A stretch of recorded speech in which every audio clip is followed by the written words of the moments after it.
1995 நான் ரட்சிப்புக்குள்ள வரும்பொழுது எனக்கு கொடுத்த ஒரு பாரம், இந்த மக்கள் மத்தியில இவர்களுக்கு எப்படியாவது சுவிசேஷ அறிவிக்க வேண்டும் என்ற ஒரு விருப்பத்தோடு கூட கடந்து வந்து மொத்தம் 247 கிராமங்கள் இருக்கின்றது.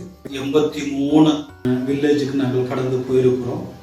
இன்னும் மனம் திரும்ப வேண்டிய அநேக மக்கள் இருக்கிறார்கள். அந்த மக்களுக்காக நீங்கள் ஜெபம் பண்ண வேண்டும். இந்த பணியா மக்கள் எப்படி என்று சொன்னால் சாயத்துக்கு அடிமையாய் போதையில தான் இருப்பார்கள்.